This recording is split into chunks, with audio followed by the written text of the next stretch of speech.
नमस्कार दोस्तों, आपके अपने चैनल हमारे संस्कार में आपका बहुत बहुत स्वागत है। आज हम आपके लिए लेकर आए हैं माघ मास कथा अध्याय 4। लेकिन उससे पहले अगर आप हमारे चैनल पर नए हैं और अभी तक आपने चैनल को सब्सक्राइब नहीं किया है तो आप सभी से हाथ जोड़कर निवेदन है, प्लीज़ हमारे चैनल को सब्सक्राइब करें, वीडियो को लाइक करें, ज़्यादा से ज़्यादा शेयर करें ताकि इन कथाओं के श्रवण का लाभ और लोगों को भी मिल सके। बेल आइकन को दबाना ना भूलें ताकि हमारी आगे आने वाली हर वीडियो की जानकारी आपको नोटिफिकेशन के जरिए मिल जाया करे। परम पिता परमेश्वर की कृपा आप सभी पर हमेशा बनी रहे। आपके ये छोटे छोटे से प्रयास हमारे लिए काफ़ी मददगार साबित होते हैं। कमेंट्स बॉक्स में जय श्री कृष्ण हर हर महादेव लिखना ना भूलें। चलिए आपको अब एक बहुत ही सुंदर और मनोहारी कथा सुनाते हैं।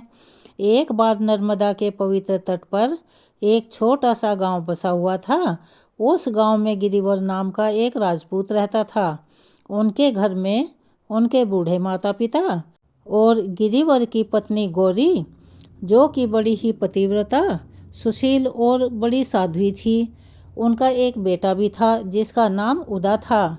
खेती करके उनके परिवार का गुजारा चलता था। गिरिवर और उनकी पत्नी वृद्ध माता पिता की बहुत सेवा किया करते थे। सभी भगवान के भक्त थे। उनका बेटा उदा भी माता पिता की भक्ति के प्रभाव से बचपन में ही भगवान के नाम में, भगवान की पूजा में, उनकी भक्ति में मगन रहने लगा। गिरिवर का भगवान की दया पर पूर्ण विश्वास था। वे बात बात में कहा करते थे कि भगवान जो कुछ भी करते हैं सब कल्याणमयी होता है। हालांकि गिरवर की यह धारणा सच्ची थी, फिर भी गांव के कुछ दुष्ट लोग उनके पीछे और कभी कभी कोई कोई तो उनके सामने भी ऐसा कह दिया करते कि घर में सारे सुख हैं, खाने को भरपूर अन्न है, मन के अनुकूल पत्नी है, बेटा है, माता पिता है, तब ऐसा कहने में भला क्या जाता है। भगवान जो कुछ करते हैं सब अच्छा ही करते हैं।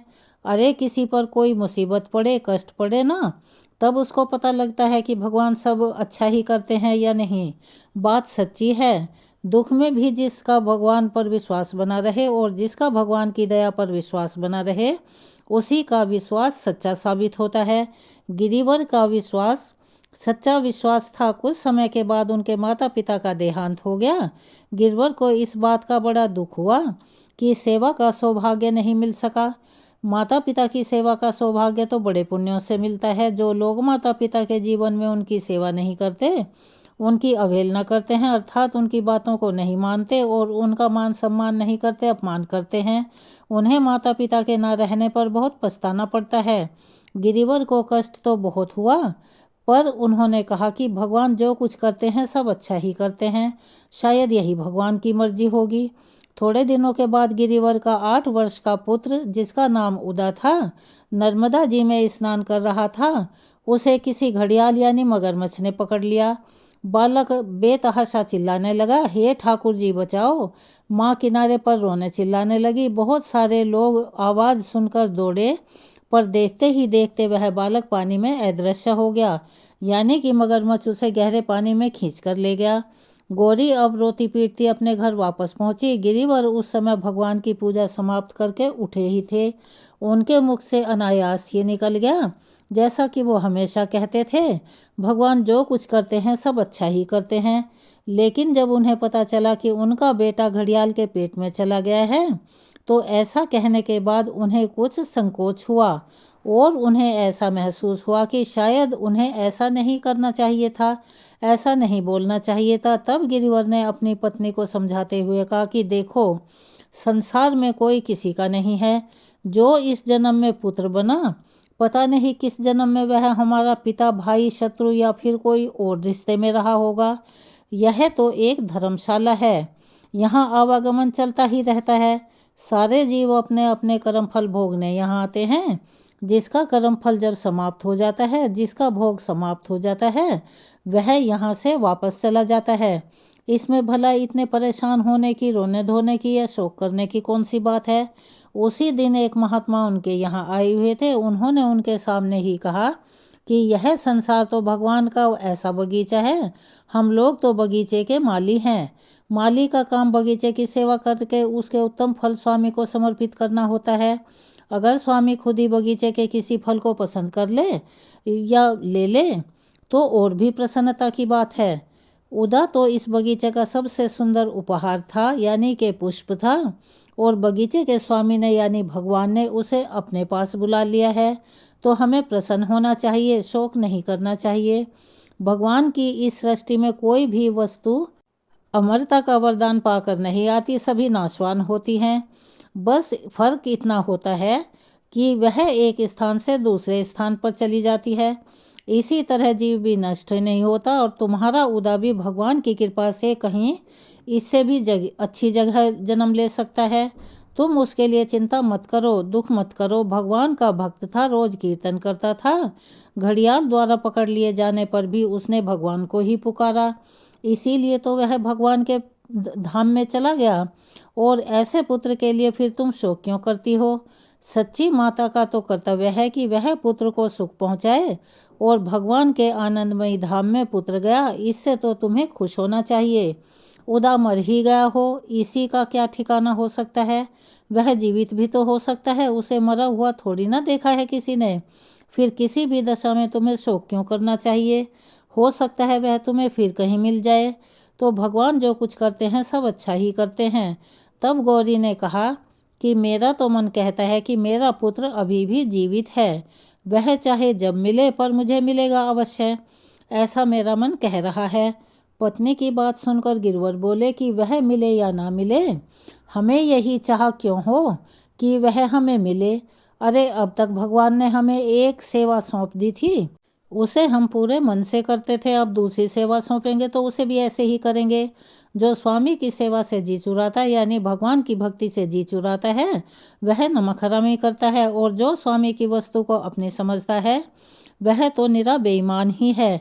हमें स्वामी जी की जो सेवा दें उसको हमें सावधानी और भक्तिपूर्वक करना है। गिरवर ने अपनी पत्नी गौरी को ये सब बातें कही और पत्नी को समझाकर वह घाट पर गए। पता लगाया, जब कुछ भी पता नहीं लगा तो वापस खाली हाथ लौट आए। उन्होंने कहा कि मेरे माता पिता होते तो आज उन्हें बड़ा कष्ट होता, उनको पहले ही संसार से बुलाकर भगवान ने उनका और हम सबका अच्छा ही किया है। माता पिता रहे नहीं, पुत्र को घड़ियाल खा गया, अब भला खेती का झंझट क्यों किया जाए। अपने खेत को उन्होंने बटाई पर दे दिया। बटाई पर अर्थात जो लोग बटाई पर खेत को लेते हैं वो आधा अपने पास रखते हैं और आधा मालिक को देते हैं। तो जितना भी उन्हें अनाज मिलता था उससे गिरवर और उसकी पत्नी गौरी का काम बड़े अच्छे से और मज़े के साथ चल रहा था। ठाकुर जी की सेवा पूजा भी खूब अच्छे से होती थी। अब गिरिवर भगवान का ध्यान करते, पूजा पाठ करते, पुराण सुनते और विष्णु सहस्त्र नाम का पाठ करते। उनकी पत्नी का भी अब पूरा समय भगवान की सेवा में ही लग जाया करता था। गिरिवर अपनी पत्नी से कहते, देखो उदा होता तो क्या हम इस प्रकार से भजन में लग पाते? भगवान ने उसे हटाकर हम लोगों को अपनी सेवा में लगा लिया है। भगवान जो कुछ भी करते हैं सब कल्याणकारी होता है। तब उनकी पत्नी कहती है, सचमुच भगवान ने हम पर बड़ी कृपा की है, परंतु माता के हृदय से अपने पुत्र की स्मृति गई नहीं। उसे बार बार अपना पुत्र उदा ही याद आता था।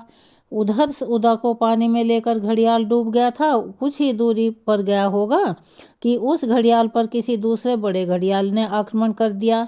इस लड़ाई में उदा घड़ियाल के मुख से छूट गया। वह जल के ऊपर आकर फिर डूबने ही वाला था। वहां से एक नाव गुजर रही थी, उसमें कुछ लोग बैठे हुए थे। उनकी दृष्टि अचानक ही उदा पर पड़ी।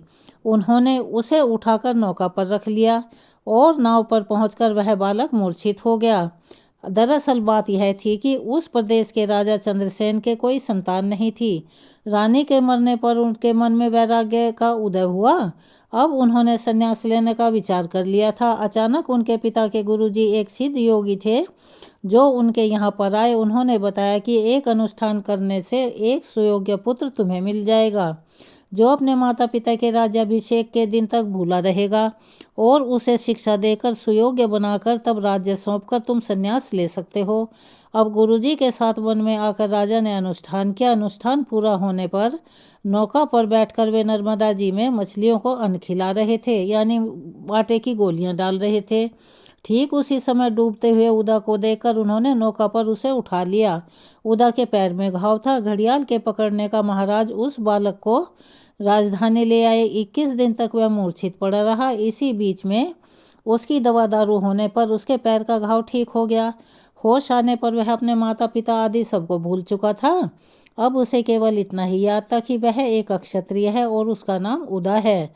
फिर उसे यह बताया गया कि महाराज चंद्रसेन ही तुम्हारे पिता हैं। तुम्हारी माता महारानी कमला देवी पहले ही स्वर्ग सिधार चुकी हैं।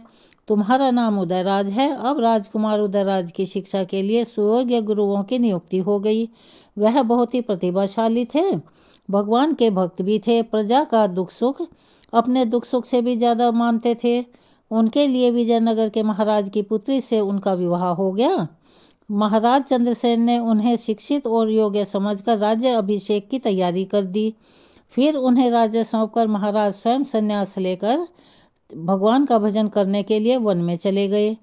इधर देश में भीषण अकाल पड़ा। अन्न के बिना लोग मरने लगे और तिनकों के बिना पशु। गिरवर और गौरी को इधर जब ठाकुर जी की पूजा में कठिनाई होने लगी, घर में उनके जो कुछ भी था उसे बेचकर अब तक का काम उन्होंने किसी न किसी तरह से चला लिया था। आखिरकार अंत में भगवान की श्री मूर्ति का भार पुरोहित को सौंपकर और पूजा खर्च के लिए गौरी के जो भी सोने की नथ देकर भगवान का नाम लेते हुए वे दोनों दंपत्ति घर से निकल गए। गांव से निकलकर रात को वे लोग एक वृक्ष के नीचे लेटे हुए थे। तभी रात में एक काले सांप ने आकर गौरी के पैर में काट लिया। गौरी विष के प्रभाव से छटपटाने लगी, भगवान के नाम का उच्चारण करने लगी। फिर अंत में भगवान का नाम लेते लेते ही उसके प्राण पखेरु उड़ गए। तब गिरिवर के मुख से निकला कि भगवान जो कुछ करते हैं सब अच्छा ही करते हैं। इसके बाद पूरी रात वे अपनी पत्नी की मृतदेह के पास बैठे रहे, कीर्तन करते रहे। सांप के काटे व्यक्ति को कभी जलाना नहीं चाहिए, इसीलिए सुबह सवेरे गौरी की देह को अपने कांधे पर उठाकर उन्होंने नर्मदा जी में प्रवाहित कर दिया। अब गिरिवर अकेले रह गए। उनका वैराग्य और ज़्यादा सिर उठाने लगा और ज़्यादा तीव्र हो गया। भगवान को पाने की लालसा हृदय में बड़ी प्रबल रूप से जागृत हो गई और उनके प्राण तड़पने लगे। एक दिन एक वृक्ष के नीचे बैठे बैठे वे फूट फूट कर रोने लगे, भगवान को पुकारने लगे। पुकारते पुकारते वे बेहोश हो गए। सहसा मानो कुछ का और कुछ ही हो गया। नर्मदा जी श्री यमुना जी के रूप में बदल गई। वन दिव्य वृंदावन हो गया। सामने कदम के नीचे मुरली होठों से लगाए त्रिभंग सुंदर मयूर पंखधारी पीतांबर पहने हुए वनमाला धारण किए हुए श्री कृष्णचंद्र की दिव्य झांकी को देखते ही गिरिवर के नेत्र जहाँ थे वहीं पर ठहर गए। शरीर जड़ की भांति हो गया। वह हिलडुल ही नहीं सके। वाणी अवरुद्ध हो गई, यानी बोल नहीं सके। हृदय जैसे आनंद सागर में हिलोर लेने लगा। तब श्याम सुंदर ने अपने अमृत भरी वाणी में कहा, गिरिवर तू मुझे बहुत प्यारा है, तेरे बिना अब मुझे अच्छा नहीं लगता। तेरे लिए यहाँ दिव्य वृंदावन का प्राकट्य हुआ है। अब तू मेरे धाम में चल। गौरी मरी नहीं है, उसके मन में पुत्र से मिलने की प्रबल कामना है, इसीलिए वह उदा से मिलकर तब मेरे धाम में आएगी। भगवान के इतना कहते ही गिरिवर का शरीर ज्योतिर्मय हो गया। कुछ ही क्षणों में उनके शरीर से ज्योतिपुंज निकला और फिर सुंदर गोप बालक के रूप में बदलकर श्री कृष्ण के चरणों में गिर पड़ा। श्याम ने उसे प्रेम से उठाकर अपने हृदय से लगा लिया। अपने सखा और वृंदावन के सहित भगवान वहीं अंतर्ध्यान हो गए। गिरिवर का शरीर वन में वन देवी की रक्षा में वृक्ष के नीचे पड़ा रहा। गौरी का शरीर बहते बहते नदी में टूटकर गिरे हुए एक वृक्ष में किनारे पर उलझ गया। 7 दिन तक वहीं उलझा रहा। किसी भी पक्षी या किसी भी जल जीव ने उसे छुआ तक नहीं। 8वें दिन लहरों के धक्के से वहां से निकलकर वह आगे बह चला। वहां से थोड़ी दूर पर एक सिद्ध महात्मा रहते थे। वह स्नान करने वहां नदी पर आए हुए थे। उन्होंने देखते ही समझ लिया कि बहने वाले की देह में अभी भी प्राण हैं। किनारे पर उस देह को लाकर उस पर अभिमंत्रित करके उन्होंने जल का छींटा मारा। इससे गौरी की देह में चेतना आ गई, यानी वो जीवित हो उठी और वह उठ बैठी। महात्मा जी उसे कुटिया पर ले आए और एक सिद्ध फल खाने को दिया। फल खाते ही गौरी को लगा कि मानो उसके मन से सारे संस्कारों का बोझ उतर गया हो। थोड़ी ही देर में गौरी अपने पति की स्मृति हुई, उनका याद आई तब महात्मा जी ने, जो दिव्य दर्शी थे, उन्होंने गौरी से उसके पति की परम गति का वर्णन कर दिया। गौरी ने सोचा, मेरे पतिदेव ठीक ही कहते थे, भगवान जो करते हैं सब अच्छा करते हैं। मेरे समीप रहने से पतिदेव के भगवत दर्शन में बाधा पड़ती, तब प्रभु ने मुझे अलग करके पतिदेव को अपना लिया। ये भी ठीक ही हुआ। अब महात्मा जी ने गौरी को आत्मा की अमरता का उपदेश दिया। फिर बताया कि थोड़ी दूर पर उनके पति की मृत देह पड़ी हुई है, उस देह की अंत्येष्टि कर देने का उन्हें आदेश दिया। उसी समय कहीं से 4 ब्रह्मचारी आ गए। वे गौरी के साथ हो लिए। वृक्ष के नीचे गिरिवर की देह पड़ी हुई थी। उसके समीप ही एक दिव्यवसना देवी बैठी थी। गौरी के वहां पहुंचते ही वे स्वतः ही अंतर्ध्यान हो गई। उन चारों ब्रह्मचारियों की सहायता ने गौरी ने चिता का निर्माण किया, अपने पति का अंत्येष्टि संस्कार किया, फिर उनकी भस्म को जलांजलि दी। उसके बाद ब्रह्मचारियों ने उसे गेरवे वस्त्र और एक तारा दिया। वह वहां से चले गए। अब गौरी ने गेरवे वस्त्र धारण किए, हाथ में एक तारा लिया, भगवान के नाम का कीर्तन करते हुए आनंद में मगन होकर वह एक ओर को चल पड़ी। उन्हें नहीं पता था कि वह कहाँ जा रही हैं। वह चलते चलते एक ऐसे नगर में जा पहुंची जहाँ बड़ी धूमधाम हो रही थी। शायद कोई बड़ा उत्सव हो रहा था। वह असंग भाव से उसमें प्रवेश कर गई। बात यह हुई कि वह नगर था महाराज चंद्रसेन का। अभी कल ही तो महाराज ने राजकुमार उदय राज का राज्याभिषेक किया था और स्वयं कुमार को राज्य देकर वन को चले गए थे सन्यासी होकर। आज नवीन नरेश उदय राज का पहला पहला दरबार था, लेकिन उदय राज ने अभिषेक की रात्रि में स्वप्न में सन्यासिनी रूप में अपनी माता से अपना पूरा परिचय पा लिया था। वन जाने से पहले महाराजा चंद्रसेन ने उनको जल में पानी से लेकर अब तक की सारी बातें बता दी थी। इसीलिए वे अपनी माता के दर्शन पाने के लिए तीव्र लालसा लेकर उत्कंठित थे। उन्होंने अपने सभी सैनिकों को यह आदेश दिया कि कोई भी सन्यासिनी आते ही राजा को समाचार तुरंत पहुंचाया जाए। अब गौरी के नगर में पहुंचते ही उदयराज को समाचार मिला। वे स्वयं दौड़े आए और पहचानते ही माँ माँ कहते हुए अपनी माँ के चरणों में गिर पड़े। गौरी ने उन्हें उठाकर हृदय से लगा लिया। फिर अरे मेरा उदा, अरे मेरा उदा ऐसा कहकर वह रोने लगी। उस समय पूरा दरबार स्थगित हो गया। पुत्र माता को राजमहल में लेकर आया। फिर गौरी ने पुत्र के मुख से पूरी बातें सुनी। उदा को भी पिता की भगवत प्राप्ति का समाचार मिला। गौरी के मन में पुत्र से मिलने की जो इच्छा थी वह भगवान ने पूर्ण कर दी। अब उसकी आसक्ति नष्ट हो गई। वह वन में जाकर भजन करना चाहती थी, किंतु पुत्र के आग्रह करने पर उनको इस बात पर राजी कर लिया कि वो नगर के बाहर कुटिया में रहेंगी। अब उनके लिए एक कुटिया बना दी गई। गौरी उसमें रहकर भजन करने लगी। धीरे धीरे उनका भगवत प्रेम पराकाष्ठा को पहुंच गया। फिर भगवान ने दर्शन देकर उन्हें कृतार्थ किया।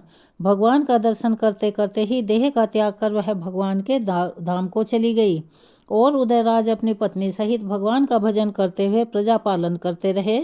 भगवान की सच्ची भक्ति पाकर उनका जीवन भी कृतार्थ हो गया। तो इस तरह से भक्त अपने भगवान को पाने के लिए भक्ति किया करते हैं। यह कथा आपको कैसी लगी? कमेंट्स बॉक्स में अपनी राय अवश्य ही लिखें। अब हम आपको सुनाने जा रहे हैं माघ मास महात्म्य का आगे का वृतांत। यमदूत कहने लगा कि तुमने बड़ी सुंदर बात पूछी है। यद्यपि मैं पराधीन हूँ, फिर भी तुम्हारे स्नेहवश मैं अपनी बुद्धि के अनुसार तुम्हें बताता हूँ। जो प्राणी काया वाचा मनसा से कभी दूसरों को दुख नहीं पहुँचाते, वे कभी यमलोक में नहीं जाते। हिंसा करने वाले वेद, यज्ञ, तप और दान से भी उत्तम गति को नहीं पा सकते।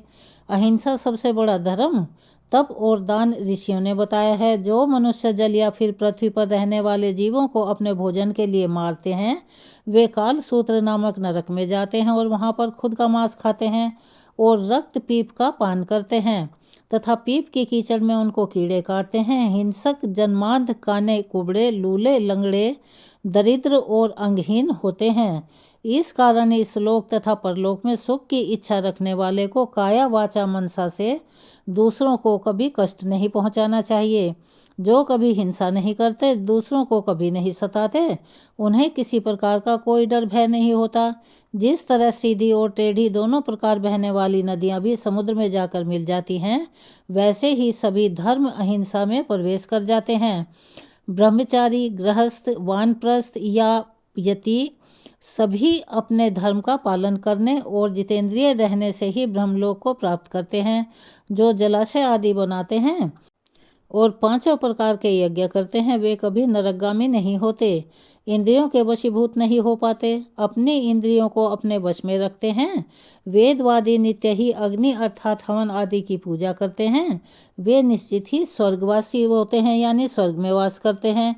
युद्ध भूमि में जो शूरवीर योद्धा मरते हैं वे सूर्यलोक को प्राप्त होते हैं।